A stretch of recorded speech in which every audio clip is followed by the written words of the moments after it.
हो bye bye.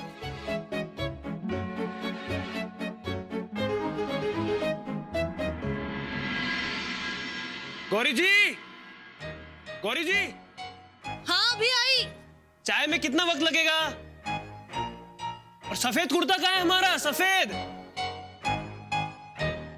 चाय भी मैं दूं, कपड़े भी मैं ढूंढ के दूं, क्या क्या करूं मैं अकेली? नाथ, ओम नमः शिवाय, ओम नमः शिवाय। क्या है? क्या है? क्यों चिल्ला रहे हो? क्या चाहिए तुम्हें? क्या?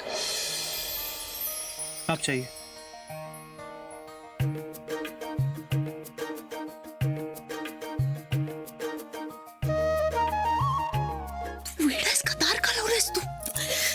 दिवे लागण्याची वेळ, दादीजी बाहेर बसल्यात, तू दार उघडा दे. आपके पति हैं? जब चाहे तब दरवाजा लगाएं. कोई घर पे हो या ना हो उससे क्या फर्क पड़ता है? तुला काहीच नाही फरक पडणार आहे. दादीजींनी मला बघितलं तर माझी मान खाली जाईल.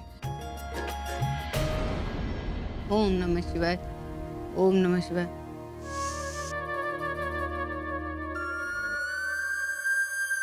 विश्राम, अरे देखो जरा रसोई में क्या जल रहा है। विश्राम,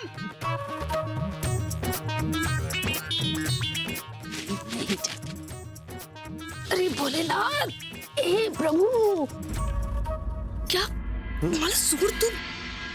दादीजी दार उघडा.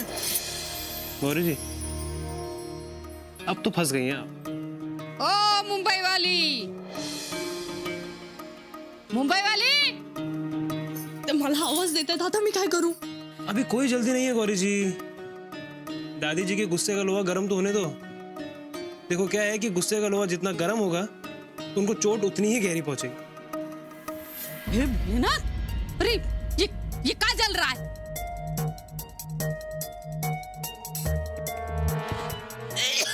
अरे भोलेनाथ, अरे अरे प्रभु,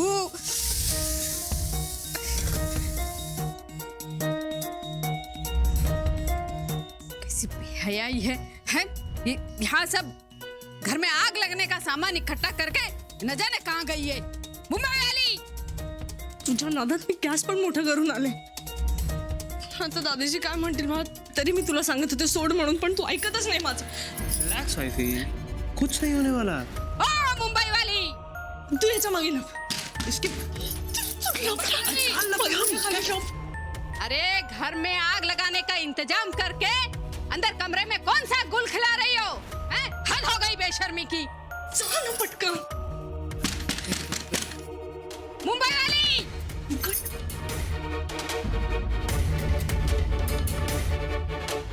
कहाँ है मुन्ना? हाँ? और उसके अकल पर क्या पत्थर पड़ गए? हैं? जानता नहीं कि दिया बत्ती के समय कमरा बंद करके यूं चोचले नहीं करते?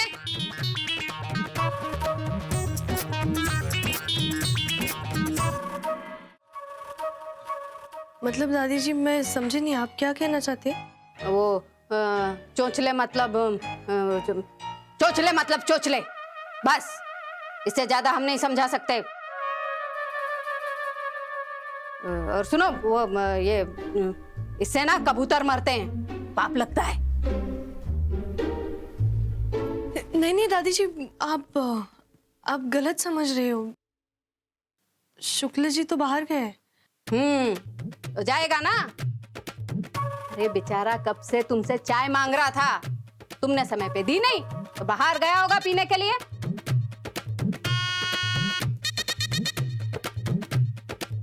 वैसे एक बात बताओ,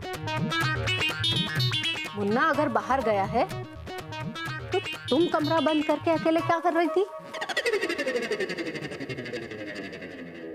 वो दादीजी मेरे कमर में दर्द है ना, तो मैं लेटी थी तो आंख लग गई. सॉरी. मैं अरे अकेले रसोई नहीं संभलती तो विश्राम को कहाँ भेज दिया? दादीजी वो सब्जी लाने गए हैं. हो ही नहीं सकता. वो कहा है कि बनारस में ठंड के समय जो है बाजार जल्दी बंद होते हैं. तो वो तिवारी चाचा के खेत में गए होंगे. उसकी मजाल जो दिया बत्ती के समय वो सब्जी तोड़े. क्यों दादीजी, मतलब क्यों नहीं तोड़ सकते? क्योंकि दिया बत्ती के बाद पेड़ पौधे सो जाते हैं और उन्हें छूने से पाप लगता है। लेकिन एक बात बताओ, ये सवाल हम पूछ रहे हैं कि तुम? आप? हाँ, तो फिर हमें जवाब दो ना, हमसे सवाल काहे पूछ रही हो? जी मैं वो बस बस। अरे तुमसे लाख गुना अच्छी हमारी जौनपुर वाली है। 35 साल हो गए हैं, 35 साल, लेकिन फिर भी बिना थके अकेले सारा प्रपंच संभाल रही है। हाँ, वो थोड़ा बहुत उसके घुटनों में आजकल दर्द रहता है, लेकिन फिर भी मोर्चे पर डटी रहती है। मजाल है एक गलती हो जाए उससे। आप एकदम सही कह रही है दादी जी। मैं अम्मा जी की जगह कभी नहीं ले सकती। आप प्लीज उन्हें जाके मनाइए ना, वरना वो। बस बस, रहने दो। हम जानते हैं कि तुम जौनपुर वाली के पैर की धूल के बराबर भी नहीं हो। ऐसा गलती हमारी है जो तुम्हें माथे का चंदन समझ के यहाँ लगा लिया हमने। अच्छी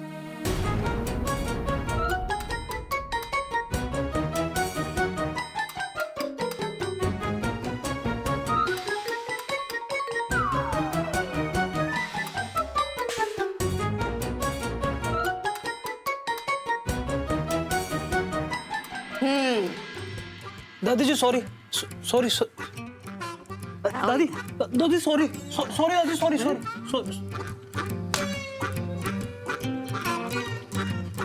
कहो मुंबई वाली, यह है तुम्हारा पीठ दर्द?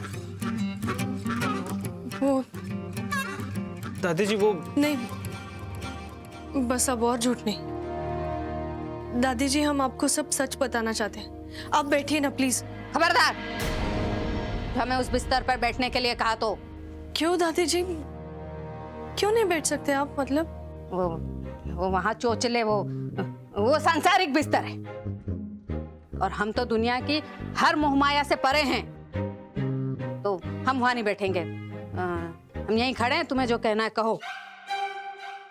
दादी जी हम दोनों ने ये नाटक जानबूझ के किया ताकि आपको अम्मा जी की अहमियत का एहसास हो जाए। हाँ दादी जी, और हम किसी हद तक कामयाब भी तो हुए ना। देखिए आपने अम्मा के पीठ पीछे कितनी तारीफ की उनकी। अगर इसकी आधी तारीफ भी आप उनके सामने कर दें तो ऐसी नौबत ही नहीं आएगी। अच्छा, तो ये सब नाटक हमें सबक सिखाने के लिए किया? नहीं नहीं दादी जी, आपको नहीं, मतलब बाबूजी को।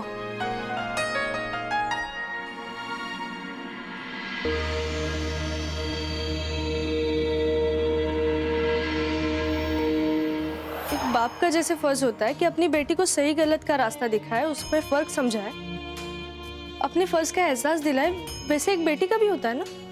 और अगर ये किसने कहा कि अगर मैं बहू हूं तो कुछ नहीं कह सकती? अच्छी बहू होने का ये तो मतलब नहीं है ना कि मैं सिर्फ हाँ में हाँ मिलाऊं, कुछ कहूँ ही नहीं, मेरी बात भी नहीं रख सकती मैं। बल्कि सही को सही कहना और गलत को गलत कहना ये ईमानदारी है। और बाबूजी, मैं अपना रिश्ता ईमानदारी से निभाना चाहती हूँ। और वैसे भी अच्छी बहू की मर्यादा में रह के आप अम्मा जी की हालत देख ही रहे हो। आपने पहले ही अगर दादी जी की ज्यादती पर अम्मा जी का साथ दिया होता तो वो आज ऐसे नहीं होती। बाबूजी, 35 साल अम्मा जी ने दादी जी के हिसाब से, आपके हिसाब से खुद को ढालने में लगा दी और खो दिया खुद को। हमारे बेटे ने जिस लड़की को चुना है वो इतनी समझदार और संस्कारी है, ये तो कभी हमने सोचा ही नहीं था। उस वक्त की हुई हर गलती के लिए हम आपसे माफी मांगते हैं। नहीं, शुक्रिया भाभी जी, अपनी बच्ची को हमें सौंपने का। हम वादा करते हैं हम गौरी के ससुर नहीं, पापा बनेंगे।